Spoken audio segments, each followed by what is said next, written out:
Tudo o que fizerdes, tudo o que quiserdes que os homens vos façam, fazei-o assim também vós a eles, porque esta é a lei e os profetas. Jesus. Mateus, capítulo 7, versículo 12. A regra áurea recebe citações em todos os países. Em torno dela gravitam livros, poemas, apelos e sermões preciosos. Entretanto, raros se lembram do primeiro passo para que se desvele toda a sua grandeza. Não podemos reclamar a ajuda dos outros. Antes, é justo prestar auxílio. Não será lícito exigir a desculpa de alguém.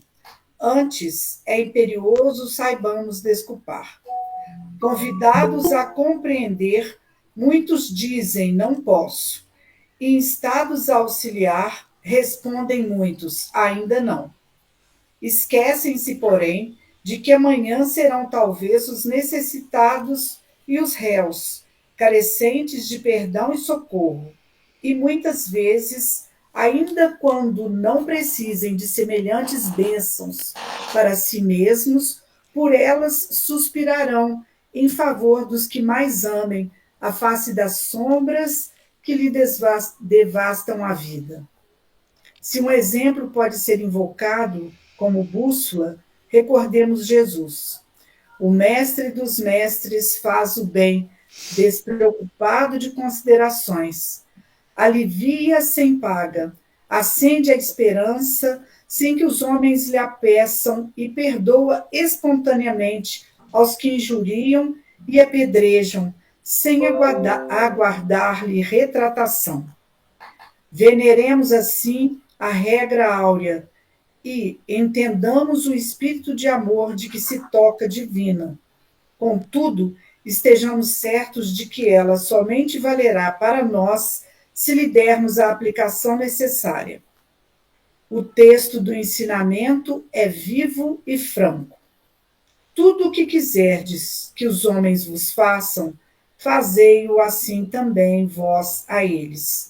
Querer o bem é impulso de todos, mas, na prática do Estatuto Sublime, é forçoso, sejamos nós quem se adiante a fazer. Vamos orar. Amigo Mestre Jesus, espiritualidade que nos acompanha sempre, é com muita gratidão que iniciamos, na primeira quarta-feira do ano de 2025, o nosso grupo de estudo de Cartas de Paulo. Agradecemos todo o ano que ficou para trás, todo o estudo que tanto nos acrescentou. Agradecemos a assistência amiga dos amigos espirituais e pedimos que nos fortaleçam para que nesse ano possamos continuar juntos, estudando, aprendendo e vivenciando o Evangelho. Ampare a todos os nossos irmãos aqui presentes, todos aqueles que nesse momento passam pelas telas do nosso pensamento. Ampare aqueles que hoje não poderão comparecer, que ainda não puderam retornar. Ampare a cada um de nós, Senhor. Abra as nossas mentes, para que possamos aprender a lição da noite e colocá-las em prática. Que os olhos de Paulo estejam sobre esse grupo, nos abençoando sempre. Que assim seja. Assim seja. A Verônica apareceu. Muito bem. Vai ganhar bônus hora. Sejam todos muito bem-vindos. Boa noite para todos.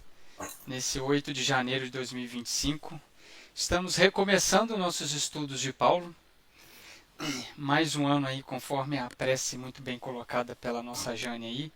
Mais um ano de aprendizado, mais um ano de descobertas em torno das cartas de Paulo e que elas possam agregar valores à nossa vida, conforme a mensagem do Emmanuel também, sejamos nós que possamos iniciar esse projeto de fazer o bem, na responsabilidade de termos o Espiritismo como a nossa crença, a nossa religião, a nossa fé maior.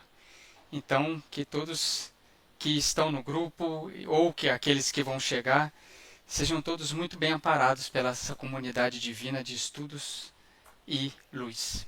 Obrigado a todos por 2024, iniciamos 2025. Muito bem.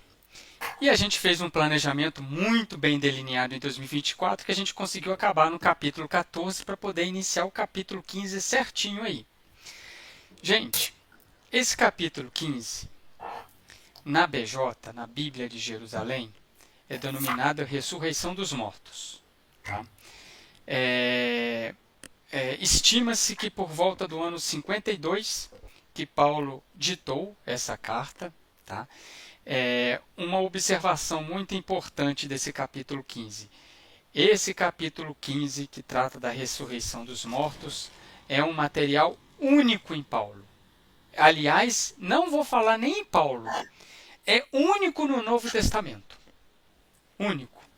Vocês não vão encontrar no Novo Testamento nenhum material que fale sobre ressurreição tão claro quanto Paulo está falando aqui.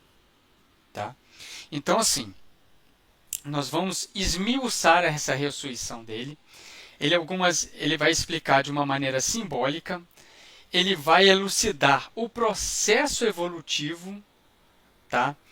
Por isso que, né, utilizando todo o arcabouço que Paulo tinha de conhecimento da Torá, do judaísmo, do grego, do helenismo, ele consegue juntar essas vertentes e iluminar um caminho.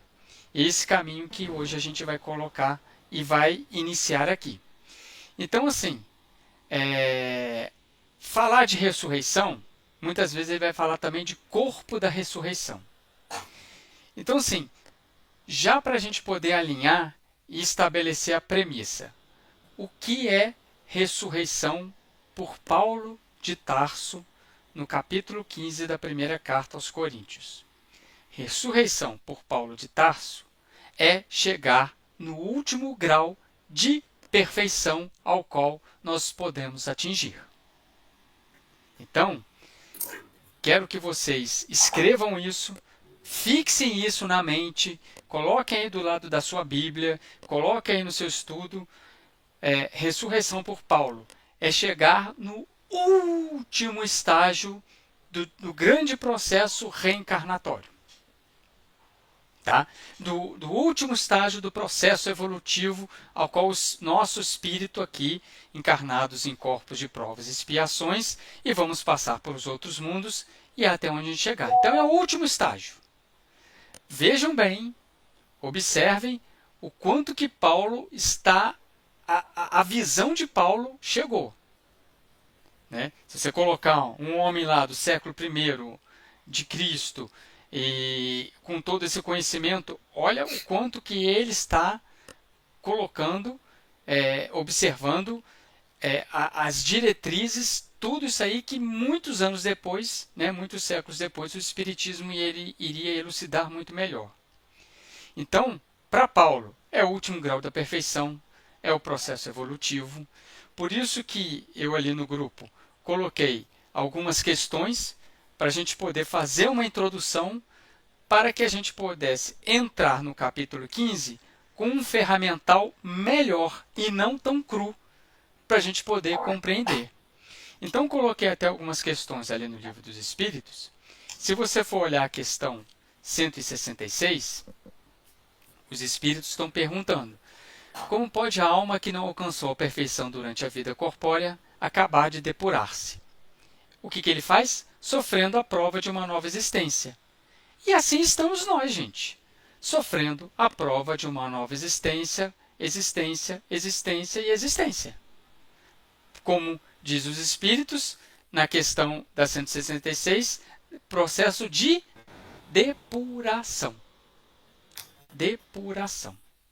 Tanto é que na questão 166A, ele vai colocar: como realiza essa nova existência? Será pela sua transformação como espírito? Os espíritos respondem: depurando-se, a alma indubitavelmente experimenta uma transformação. Mas para isso é necessário a prova da vida corporal. Então, é dentro desse processo aí. Tá? Na questão 169, os espíritos colocam: é invariável o número das encarnações para todos os espíritos? Não, lógico que não. É variável. É muito variável. Né? Então, É individual, né? é totalmente individual. Então vamos pegar o conceito que a gente acabou de colocar de Paulo, e o qual a gente ainda não entrou dentro dele. Então, se você botar assim, o processo de ressurreição, ele varia de espírito para espírito? Varia. Que é o processo de existências corporais, variam de espírito para espírito. Né? Ô, Sidney, só uma dúvida.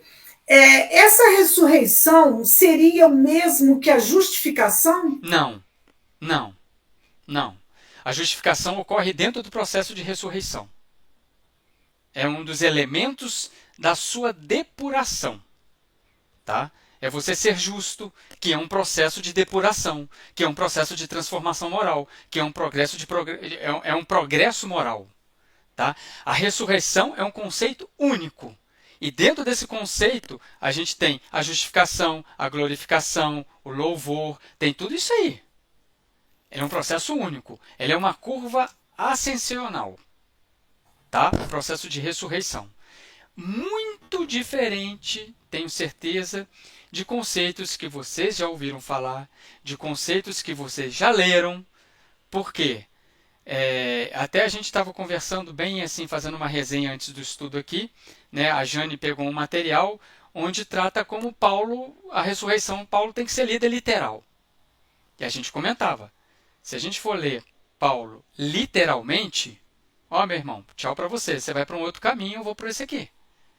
A gente observou na carta aos Romanos, a gente está observando aqui em Paulo aos Coríntios, que se você for ler literal, você adota muito de preconceitos.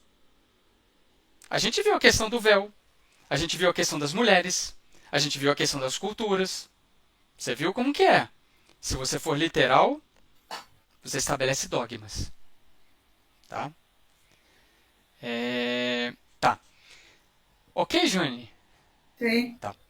Então, assim, tem a questão... Só antes de você passar aí, Pode falar. lá no Livro dos Espíritos, mesmo na questão 1010, 1011, 1010 e 1011, ele vai falar também, ele vai falar da ressurreição, né? Ele vai falar do dogma da ressurreição da carne.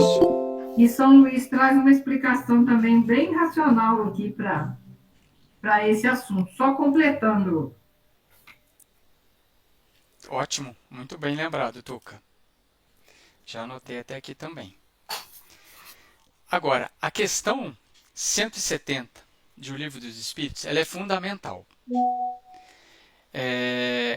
O Kardec pergunta: o que fica sendo o espírito depois da sua última encarnação? Olha só, depois da sua última encarnação. Os espíritos vão falar: espírito bem-aventurado.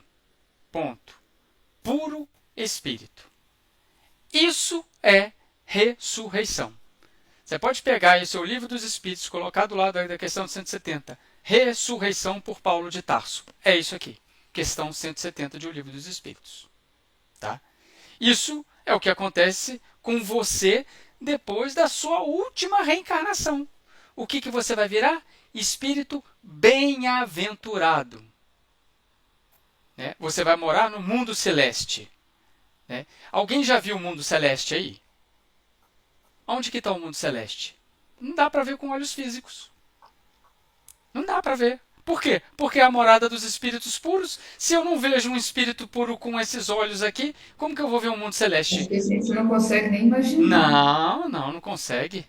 Não consegue, não temos nem imaginação para poder materializar alguma coisa assim. A gente tem um conceito. Nós temos o conceito. Né? Então, assim, a gente não consegue ver espírito puro, como que a gente vai ver a morada deles, a casa deles? Não tem lógica. Entendeu? Então, assim, ele é feito da matéria sutil do universo. Nós estamos dentro de uma matéria grossa. Como que a gente vai fazer? Não tem. Então, assim, você vê, Jesus, ele está numa escala também ascensional, ele é mais que um espírito puro, ele é um espírito crístico. Né? É um espírito crístico. Ele está numa escala também. embora a nossa escala foi delineada bem ali no livro dos Espíritos, da partir da questão da 100 para frente, mas é aquela escala ao qual nós estamos estabelecidos. Mas existe mais escalas, tá, gente? Aquela não é definida. Existe a escala de espíritos como Jesus. E depois, quando eu chego no espírito puro, qual que é a minha escala? Não sabemos. Não sabemos. Então, voltando aqui na questão 170, né?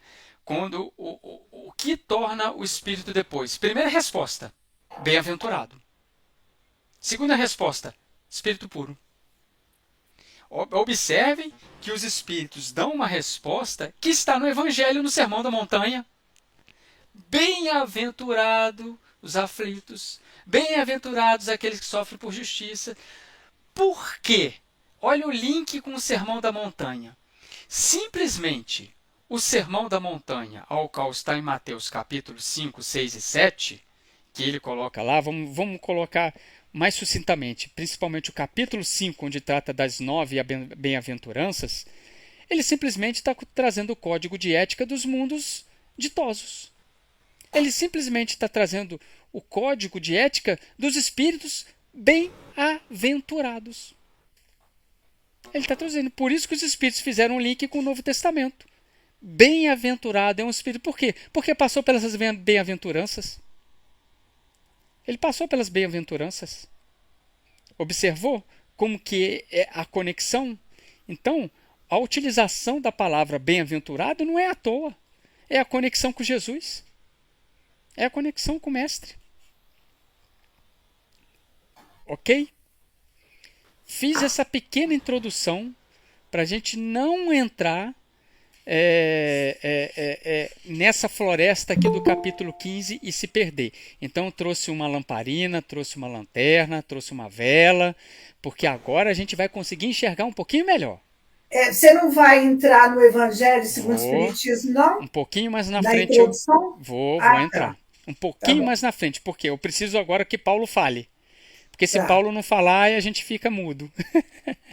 Na Revista Espírita, também, em dezembro de 1863, traz um texto referente a essa passagem. Essa da Revista Espírita eu esqueci de ler, Tuca. Eu vou pegar. 1863. 63, dezembro de 1863. Ótimo, Tuca. Obrigado.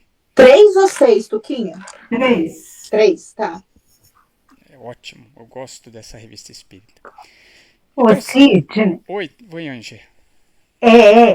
Naquele livro do Haroldo, As Cartas de Paulo, o capítulo 5, ele vai tratar justamente sobre a ressurreição.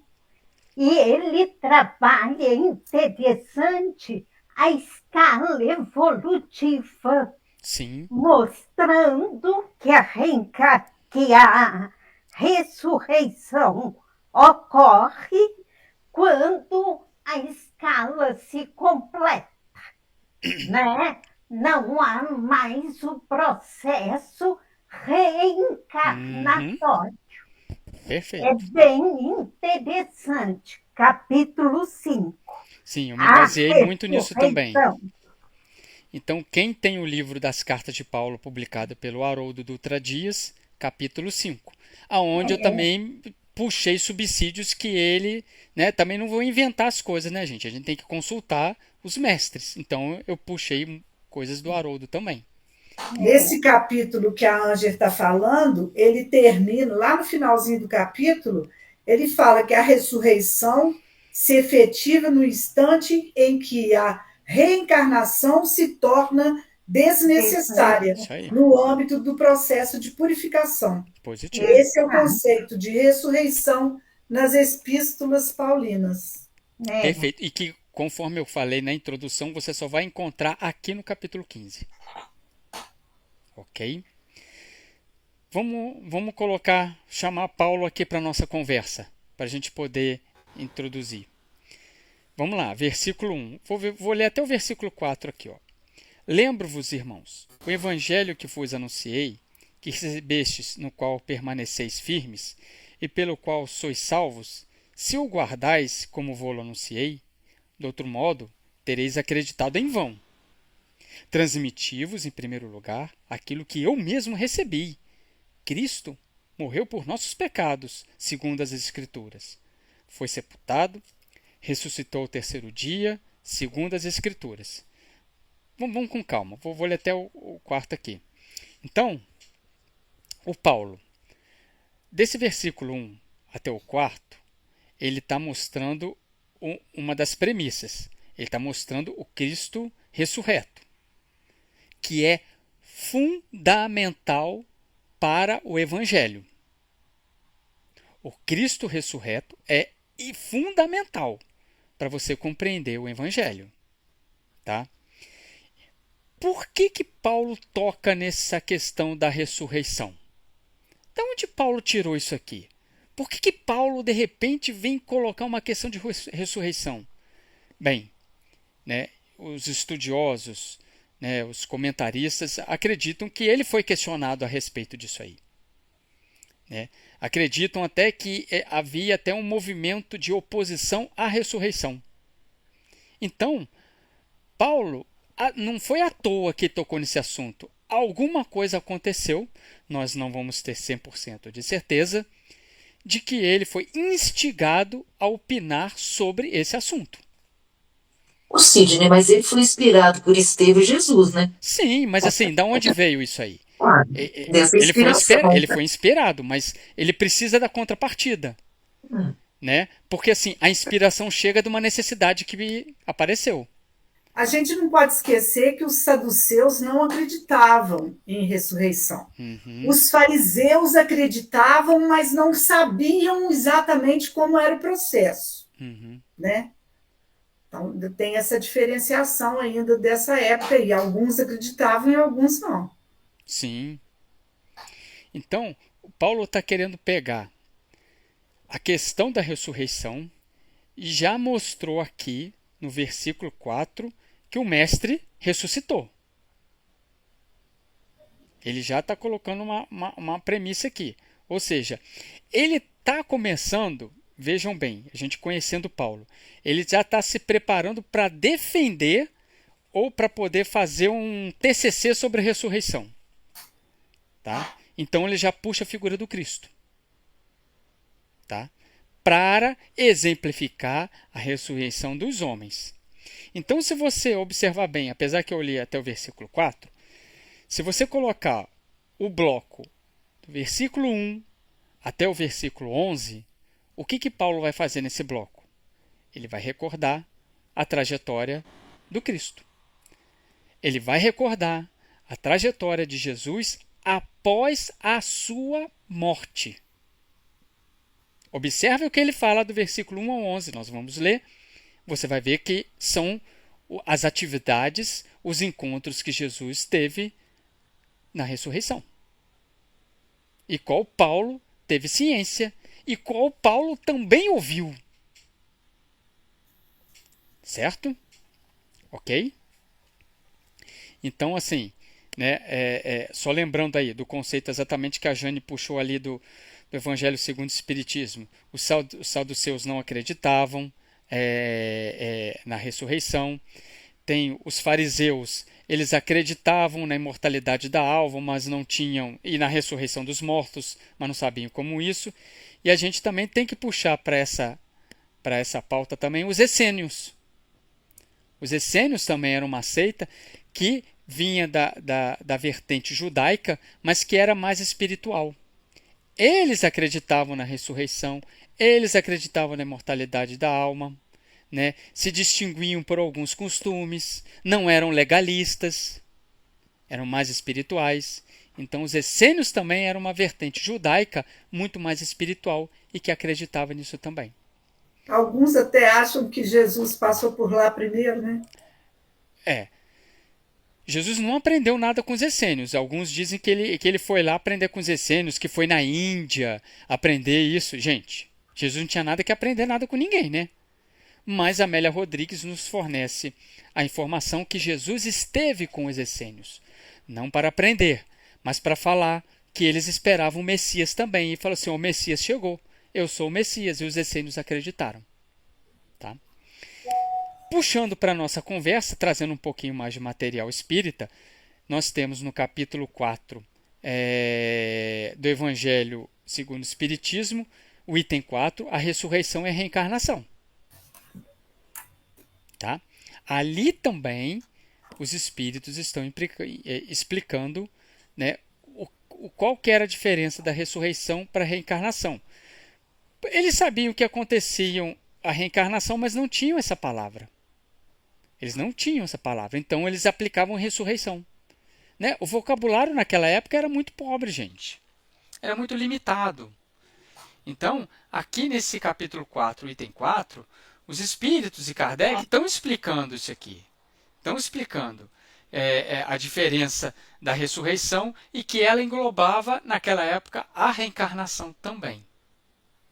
E aí essa diferença ficou mais clara de ser entendida com João Batista, né, quando foi dito que ele era Elias. Porque Elias era João Batista era a reencarnação de Elias e não a ressurreição de Elias. Exatamente. É isso aí. E a própria conversa com o Nicodemos também vem trazer mais clareza nesse assunto. Isso aí, perfeito. O seu amigo, Marília.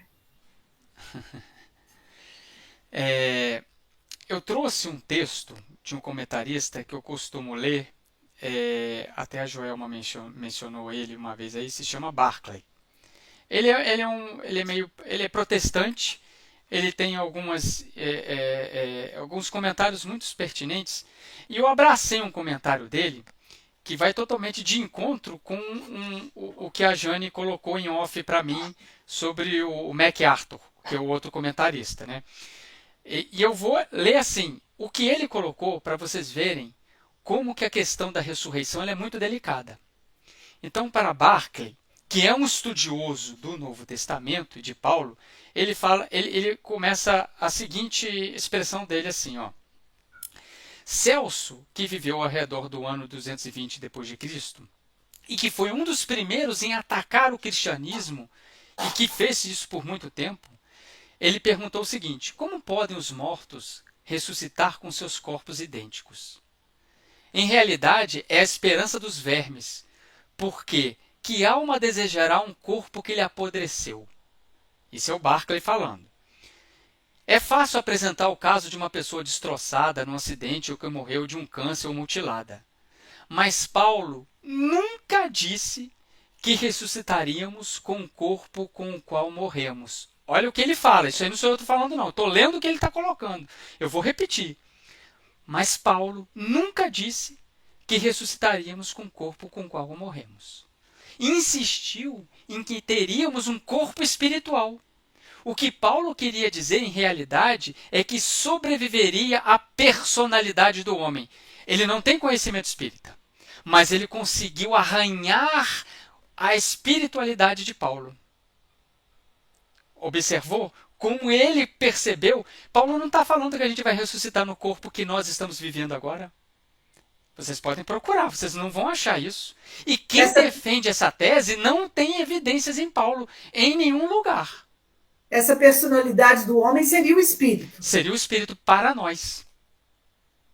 Para nós. Eu só vou ler a última frasezinha dele aqui, só para a gente finalizar esse comentarista. É quase impossível conceber a personalidade sem um corpo, devido ao fato de que é através dele que a personalidade se expressa e é reconhecida. O que Paulo afirma é que depois da morte não existe absorção por parte alguma de nenhuma deidade. Não se perde ou nem a personalidade se perde. O indivíduo permanece. Extraindo o que ele falou assim, ou seja, existe alguma coisa que vai permanecer para eu ressuscitar lá na frente. É isso mais ou menos que ele disse. Ele chegou à conclusão de que nós não morremos, mas ele não diz isso, entendeu? Francamente, ele não diz isso, mas ele arranhou esse conceito, o qual nós estamos estudando aqui. E é muito importante um comentarista desse, do meio protestante, falar: Paulo nunca disse que a gente ressuscitaria com o corpo que a gente está vivendo. E realmente, se você for procurar, não tem isso aqui. Não tem. Não tem. E é até contra, gente. Como que vou ressuscitar um corpo igual que ele está falando aqui, que foi destroçado, que foi queimado? Como? Né? Uma questão, assim, agora vamos abrir o parênteses. A gente tem um Emmanuel no versículo 2. Tá? Tem um Emmanuel muito bacana no versículo 2 do livro Pão Nosso. A mensagem 149 se chama Crer em Vão. A mensagem é muito bonita, gente. Muito bonita. Tá? É uma mensagem que a gente tem que acreditar para se transformar. Tá? Porque acreditar sem se transformar não vale nada. É uma mensagem até pequena. Tá? Se alguém quem leu quer fazer algum comentário, que tem muito a ver com a nossa fé espírita. Então, eu tenho um comentário aqui do parágrafo que ele fala: muitos chegam à obra, todavia não passam além da letra, cooperando nas organizações puramente intelectuais. Uns improvisam sistemas teológicos, outros contribuem na estatística, outros ainda se preocupam com a localização histórica do Senhor. É aquilo que a gente fala. Eles entraram na mensagem, mas a mensagem não entrou no coração. Impermeável. Né? Então faz a parte externa, participa e faz uma coisa, faz outra, mas não vivencia. Uhum.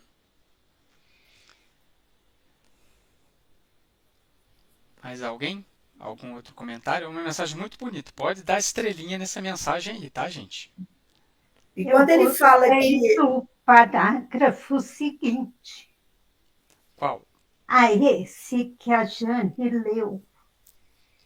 Porque fala retermos o ensinamento do mestre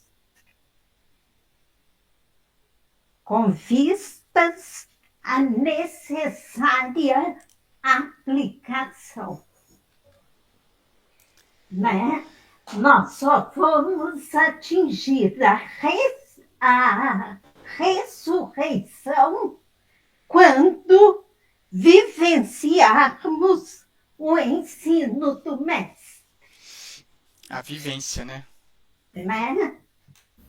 E ele fala isso no segundo parágrafo também. Vamos ler então a mensagem. É verdade. É verdade. Não, no segundo parágrafo ele fala: Paulo de Tarso foi muito explícito quando asseverou aos coríntios que eles seriam salvos se retivessem o evangelho. Ou seja, isso aí que a Ângela falou, né? Se você vivenciar, se você guardar, se você conservar, né? O retivessem aí, é isso. E aí a gente pode até puxar.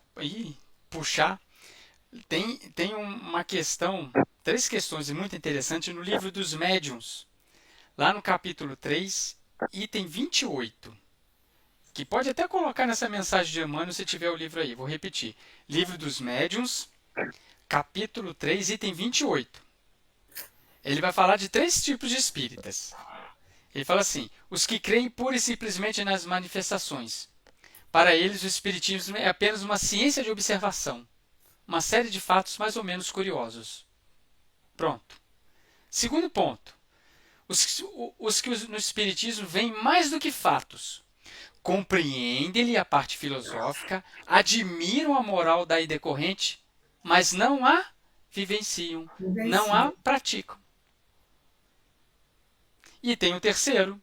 Os que não se contentam com admirar a moral espírita, que a praticam e lhe aceitam todas as consequências. Convencidos de que a existência terrena é uma prova passageira, tratam de aproveitar seus breves instantes para avançar na senda do progresso. Esses são os verdadeiros espíritas, ou melhor, os espíritas cristãos. Então tá aí. O link que é, para ser um verdadeiro espírita, a gente tem que vivenciar. Senão a gente não é um verdadeiro espírita.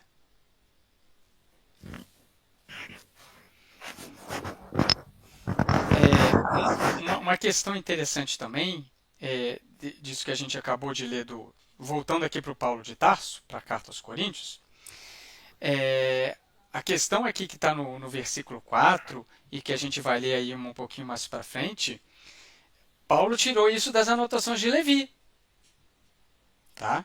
Foi sepultado, ressuscitou o terceiro dia, segundo as Escrituras, já havia ocorrência, as cópias, não é do Novo Testamento, mas das Escrituras de Simão Pedro, de Mateus. Tá? Então, só uma observação interessante. É porque Paulo escreveu essas cartas antes dos evangelhos. Depois.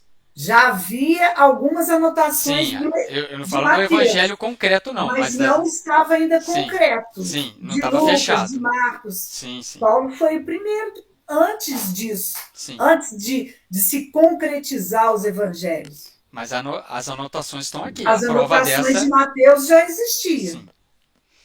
Tanto é que está aqui, ó, no versículo 5. Apareceu a Cefas e depois aos 12. Em seguida apareceu a mais de 500 irmãos de uma vez, a maioria dos quais ainda vive, enquanto alguns já adormeceram. Posteriormente apareceu a Tiago e depois a todos os apóstolos. Em último lugar, apareceu também a mim, como um abortivo. Ô Sidney, a gente vê que Paulo teve um entendimento muito além, né? Uhum. Porque se a gente pega o Evangelho, o item 4, né? Reencarnação era conhecida sob o nome de ressurreição. Então, a gente vê que até hoje é reencarnação. E Paulo mostra o quê? Todos daquela época ainda estavam no processo reencarnatório. Só Jesus ressuscitou. Sim. Então, ele destaca Jesus numa visão muito além. Muito além, sim. Né? Com Porque certeza. tudo que a gente vai lendo leva o quê? Não, falava-se ressurreição, mas é o que nós conhecemos, reencarnação. E Paulo não. Paulo entendeu que existem os dois. Reencarnação no processo de ressurreição. E ressurreição, a culminância. Certíssimo, Né? Exatamente isso aí. Paulo pescou isso aí, percebeu isso aí. Né? Quem quer saber, se alguém quiser saber aí desses 500 da Galileia aí, leia Humberto de Campos, tá?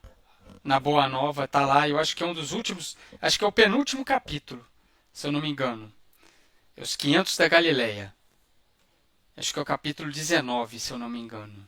Uma coisa assim. Porque o último capítulo é de Maria de Nazaré.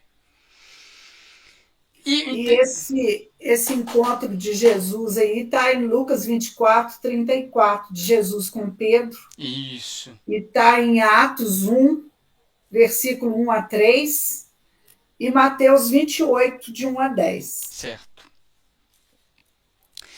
Interessante que Paulo coloca aqui, né, uma expressão, né, em último lugar apareceu também a mim como um abortivo. Olha a expressão que Paulo utiliza aí, né? Ele está se referindo assim ao inesperado, a como que Jesus apareceu para ele, né? Não é assim, vamos dizer, colocar com uma violência, mas uma coisa totalmente inesperada, uma coisa que modificou a vida dele, a transição da vida dele para Cristo. Né?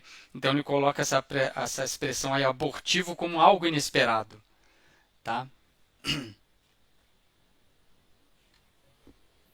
Não entendi, Sidney. Como assim? O quê? Essa fala, em último lugar, apareceu também a mim como um abortivo. Eu entendi que ele foi aparecendo, ou seja, ele está aqui reforçando, né, que Jesus ressuscitou, né? Uhum. Que ele apareceu a várias pessoas e tudo mais, e por último a ele. Essa expressão como um abortivo, eu não entendi. É como se ele tivesse esse abortivo aqui, quando eu li, eu imaginei como sendo ali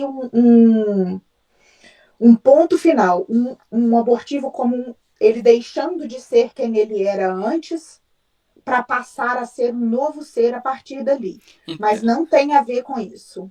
Não, tem a ver com isso. Só essa transição que ele faz de Saulo para Paulo tem a ver com o que ele fala assim, de uma maneira inesperada. A letrinha E da BJ, ela explica mais ou menos isso aqui, ó. Alusão ao caráter anormal, violento, cirúrgico da vocação de Paulo. Porque aquela aparição foi uma aparição anormal, assim como o aborto é algo anormal. Entendeu? Esse cirúrgico é perfeito, né? Cirúrgico, porque foi bem planejado ali, né? Então, assim, foi uma coisa totalmente anormal, assim como o aborto é. Por isso os outros dizem abortivo, algo inesperado, não é normal. Cristo aparecer para todo mundo na estrada. Então apareceu para ele, igual a Anja colocou aqui muito bem, foi muito bem cirúrgico, porque dali veio a transformação dele. Considerando um Saulo perseguidor, né? Oi? Considerando um Saulo perseguidor de cristãos. Sim, né? o contexto. Então, assim, é uma coisa inesperada. Isso aí. Na Bíblia do Peregrino fala aborto não porque prematuro, e sim pela falta de vida. Porque Saulo não tinha encontrado a vida antes. Pode ser. Só a partir da transformação em Damasco. Um bom conteúdo espiritual. Né? Então quer dizer que tem um porquê disso aí. Toda essa violência, que para ele foi uma violência, esse encontro, porque foi contra tudo que ele acreditava. Né? Foi tipo assim, uma pancada, um soco na boca do estômago. Foi uma violência, entre aspas, moral. Até física mesmo, porque ele ficou cego. Sim. Né? Então, assim, aquilo ali foi. A gente sabe, né? Que aquilo ali foi o ponto de partida para que Paulo existisse. Isso. Mas eu não tinha entendido muito bem esse abortivo aqui. Aí eu li também a letrinha E aqui embaixo, mas eu não tinha conseguido fazer esse coisa. Mas agora eu já peguei, entendi. Certo. Ele continua aqui no versículo 9. Pois sou o menor dos apóstolos. Nem sou digno de ser chamado apóstolo, porque persegui a igreja de Deus. Mas pela graça de Deus, sou o que sou, e sua graça a mim dispensada não foi estéril. Ao contrário, trabalhei mais do que todos eles, não eu, mas a graça de Deus que está comigo. Olha só. Lembrando esse conceito de graça de Paulo, né? Não é a graça de... Que não é a graça gratuita. Que é o maná que cai do céu sem esforço nenhum, né? E aí ele reafirma o que ele já tinha falado dos dons, né? Como assim? Não entendi. Quando ele fala, não eu, mas a graça de Deus que está comigo. Ah, tá. Sim. Dos dons espirituais que tinham com ele. Perfeito. E olha como que ele se considerava bem pequeno. Né? Mas exatamente o que a Joelma colocou aí, né? Pela graça de Deus, as oportunidades, as dádivas, ele se fez Paulo. Pela sua reabilitação, pela sua regeneração. Né? Trabalhei mais do que todos eles, não eu, ele se corrige, né? Mas a graça de Deus que está comigo. Ou seja, o empréstimo de Deus, os talentos que foi concedido a Saulo, vieram através de Paulo e ele trabalhou mais.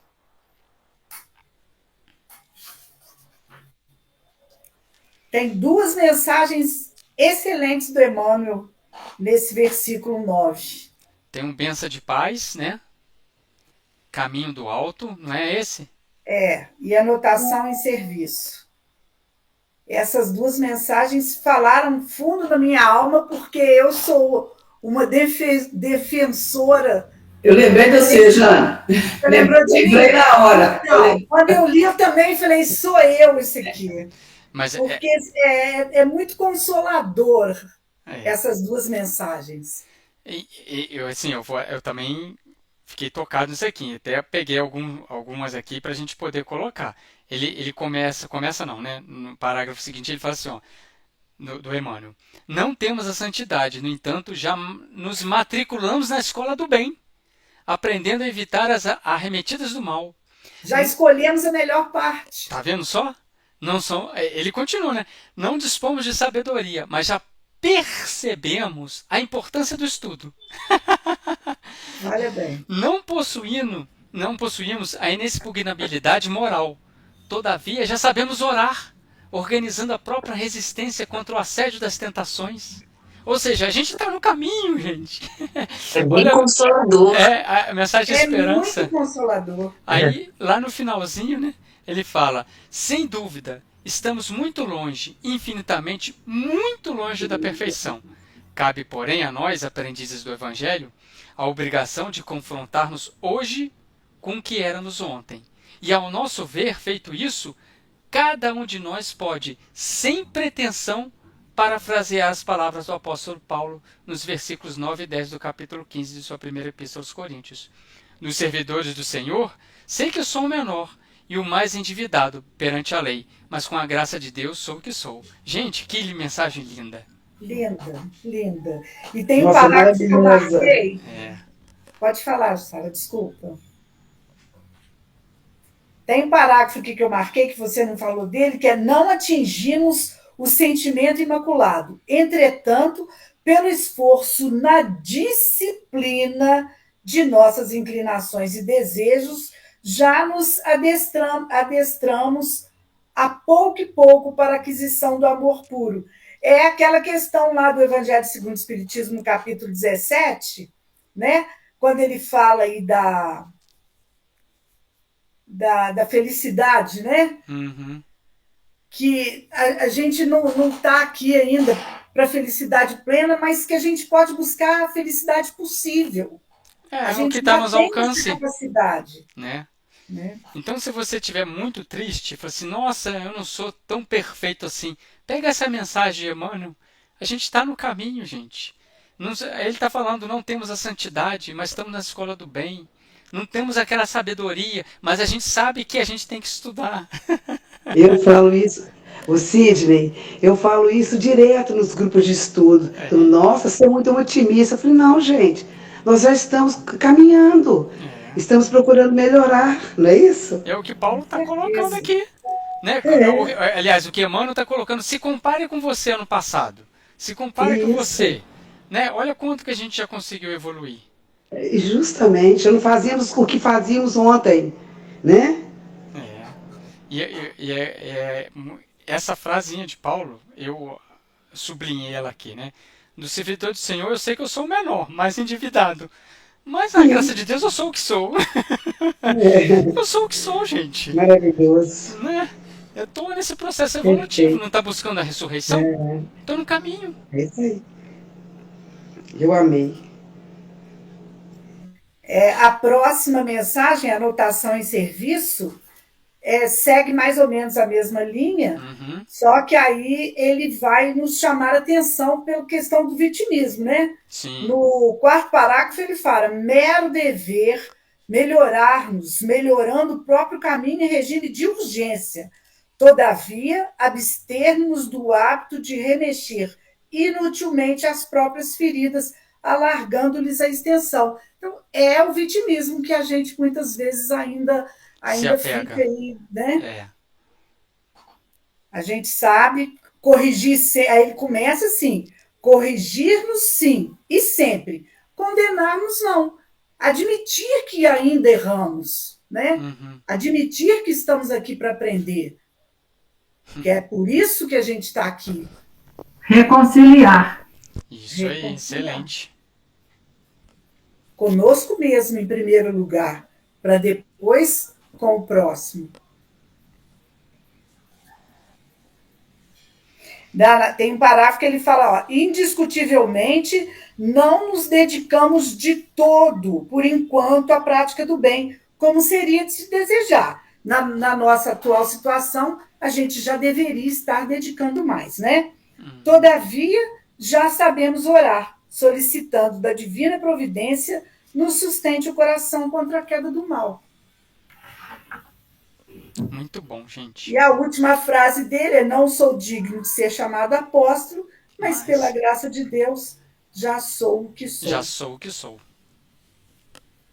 Lá na carta aos Romanos, no capítulo 11, ele fala, né? Apesar de nós errarmos tanto, Deus tem um plano para cada um de nós. Complementa isso aí. O André Luiz tem uma mensagem que eu gosto muito. Chama-se otimismo e...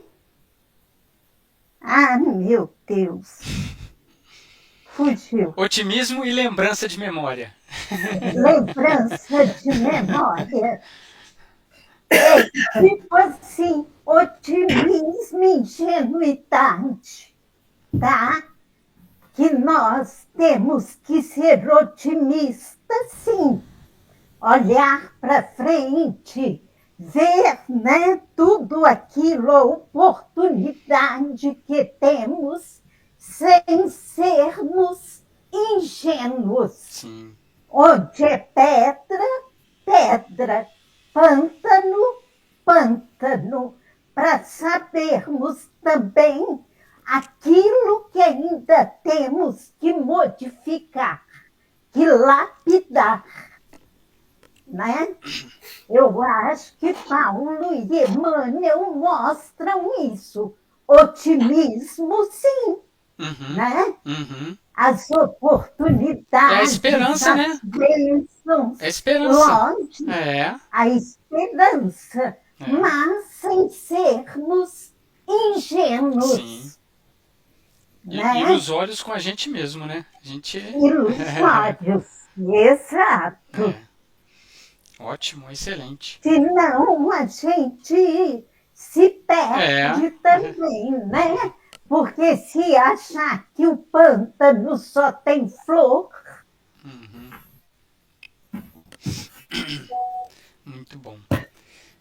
Inclusive fica a dica aí, ó, para os esclarecedores aí do grupo.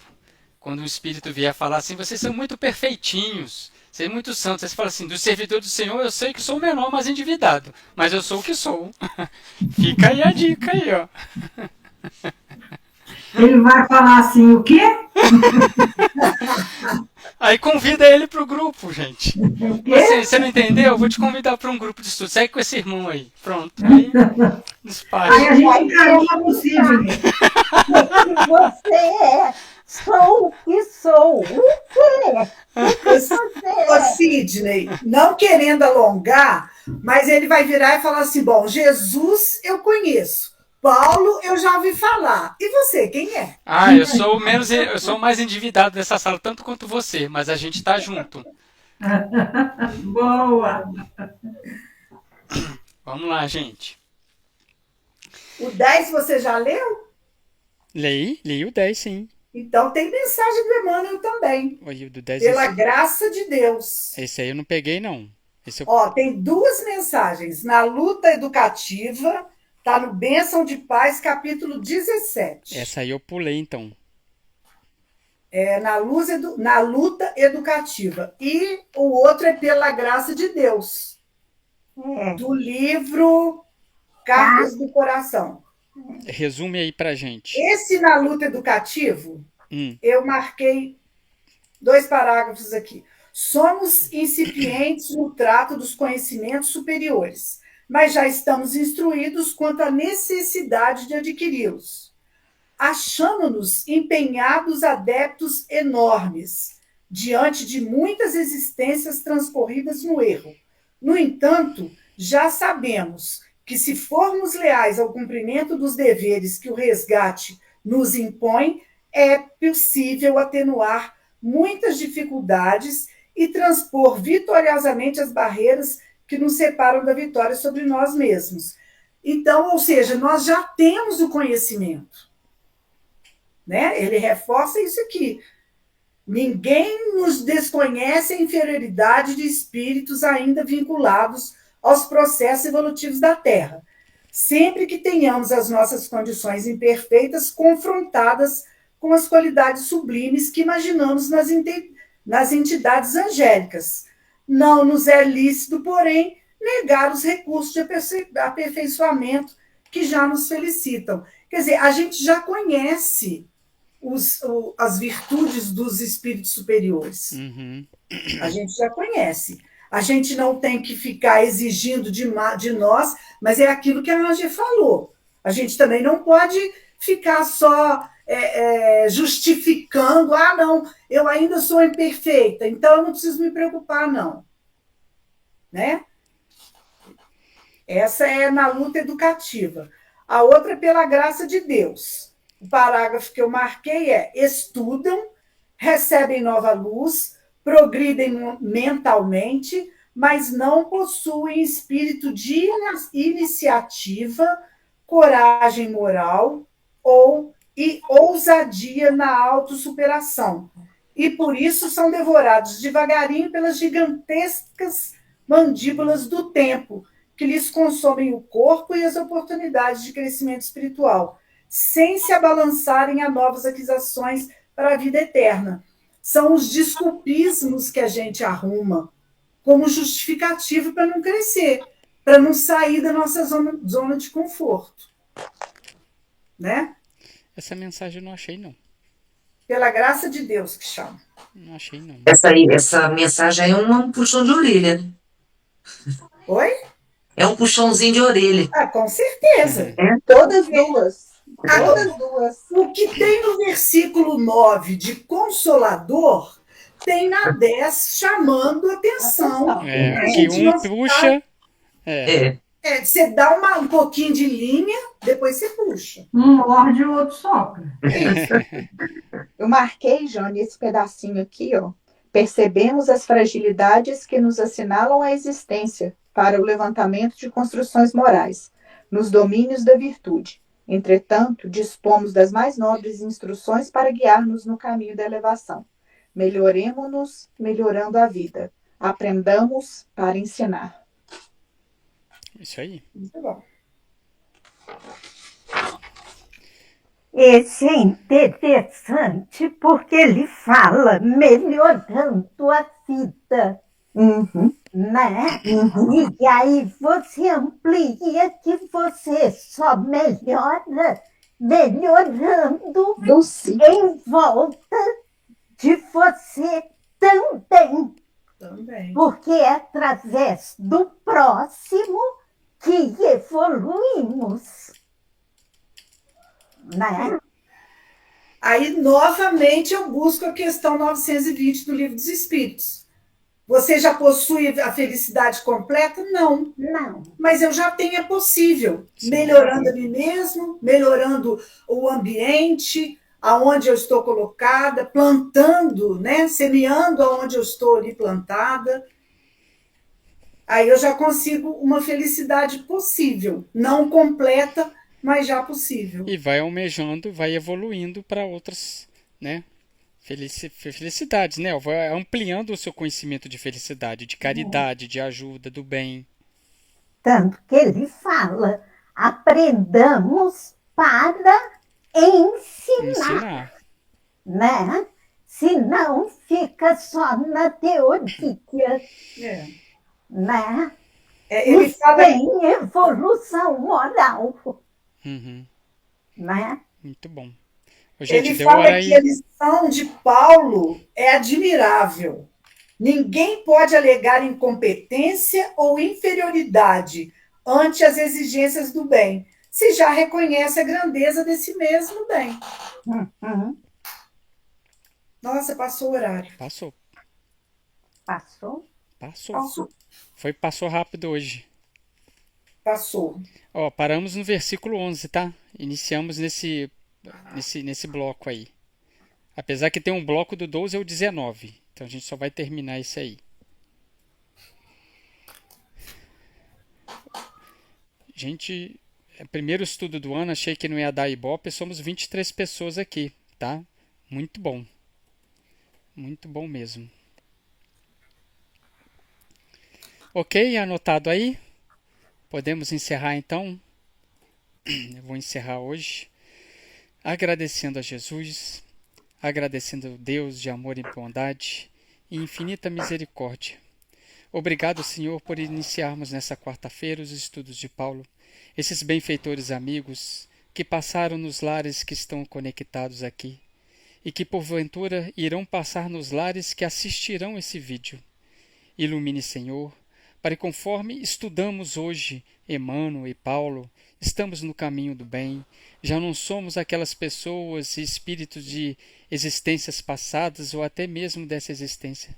Estamos no caminho do melhoramento, da evolução do bem e, interpretando e estudando Paulo de Tarso, temos a certeza que podemos acelerar mais o nosso caminho para Ti. Ilumine todos os grupos de estudos da FEAC, ilumine os grupos de estudos de todos os centros espíritas e todos os grupos cristãos que se propõem a estudar para melhorar. Ilumine a legião dos servos de Maria de Nazaré no amparo, no envolvimento aqueles espíritos que se atiraram contra a própria vida. Ilumine os espíritos que estão em tratamento na FEAC e em todos os círculos religiosos. Assim, Senhor, te agradecemos e encerramos o estudo da noite, dando graças a Deus. Que assim seja. Meu filho, você vai dar quarta que vem? Vou, quarta que vem eu chego de viagem.